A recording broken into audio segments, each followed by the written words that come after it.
Hi, this is John and Lou here. Hi. Welcome to our website, Beauty for Ashes, if this is the one that you've clicked on straight away. And we are broadly looking at the topic, does God exist? Yeah. And we're looking here at things that exist in people that is not God, that we feel people kind of need to understand and put down before they go further. The last one we did, God of the killjoy rule maker and the God of wrath. Yeah. Now we're going to talk about God the judge.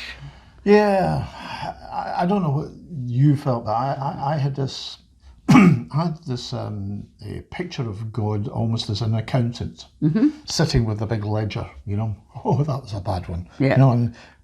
And he putting all my sins in there and marking against it. That was how I saw it. He was watching everything, and it was thought, word, and deed, and they were all going in this big book. Yeah. And I think there is a prevailing form of Christianity that still actually operates that way, and it comes across that they operate that way. Yeah. And so there is a very high emphasis on us as sinners, and God and repenting and all of these things. Now, as if you are an active Christian, those things are part of your life. But if you are an active Christian and you really get Christianity, God the judge did exist, but he judged his son instead of us. And that's a crucial bit of the gospel. So if you think God is judge, then we say that that's half a sentence. Yes, God was judge. He does judge sin. There has to be consequences. I'm going to be talking about this in a video. We would hate to live in a universe that had no consequences. So there is a dilemma about that. But the consequences of actually breaking the rule of love, which you talked about in the last video, was put on Jesus and not put on us. So God is a judge, but because he loved us, he judged his son, and he didn't judge us. So we just want you to say, if you think God is a judge, the answer is yes and no. He doesn't judge us. He judged his son so that we could be in a relationship without shame and guilt. Shame and guilt is a terrible thing. We've carried it for years, haven't you, you and I? Oh, aye, definitely. In many of our videos we'll talk about that. Yeah, we will, because that's one of the things. If you find out God exists, that's one of the primary things he wants to do, is rid you of guilt and shame. Nobody who really, truly understands God needs to live with shame and guilt. It's one of those things that you can check out of, and it changes your life, doesn't it? That absolutely changes your life. One of the things that we kind of look at sometimes is, films and how, they're analogous with the Christian life, analogous with real life as well. But there's a wonderful bit in The Mission, if you've ever watched The Mission. Wonderful film. And Robert De Niro has killed somebody and he drags his armour through the jungle because this is his guilt. And he's carrying it with him everywhere. And they're climbing up this bank and they're trying to get to the top of this bank, but he's getting pulled back with all this armour.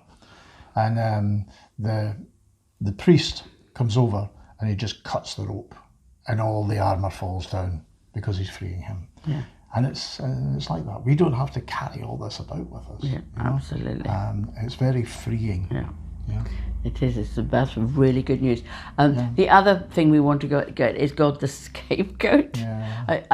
It always amazes me. I'm really curious about this. I suppose it's because people are grieving and angry and hurt, that people who will not in any way relate to God, ask him into their life, in any way find out about him, but the moment something awful happens, they want to bring him in, and they want to bring him in as the scapegoat, and as a reason for them not believing in God, having given him no chance to enter in to bring protection and safety.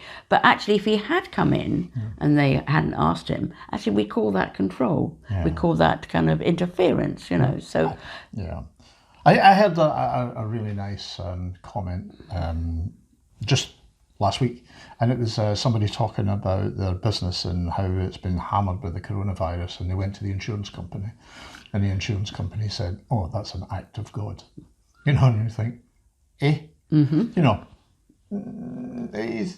God's actually very convenient at the moment, you know, Yeah, because it absolutely. means he doesn't have to pay. Well, that's a classic example of it, and this is not coronavirus. It's not an act of God. I'm trying to say that really, really clearly.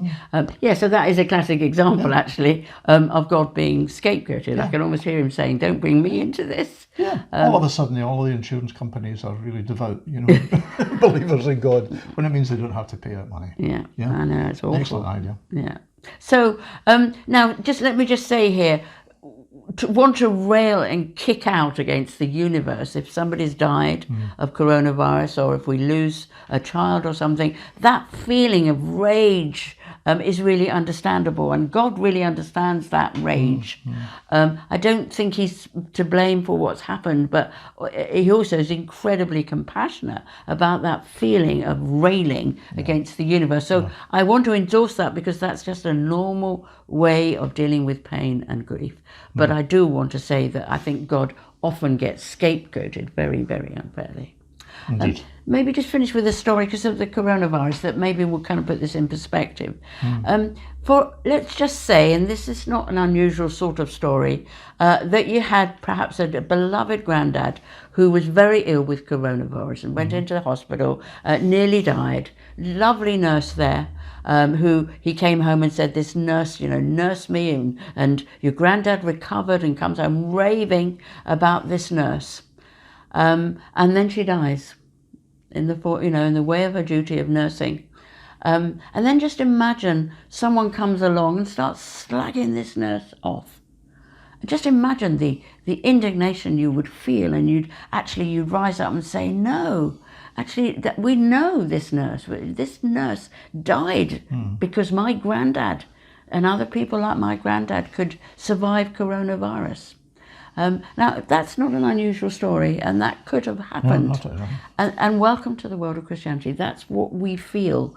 Our God came and gave his life so that we could have healing and joy and love and all of these things that we live out of. And yes, we do feel sad when then people come along and slag off the very person that gave us life. And, that's a good analogy. Yeah. So I just want to say again, just with that story, for Christians, that is their story, except that it isn't the nurse. The nurse is Jesus, and he did come, and he did give his life for us, so that we now could live in healing and joy and love. So that's kind of where we're coming from.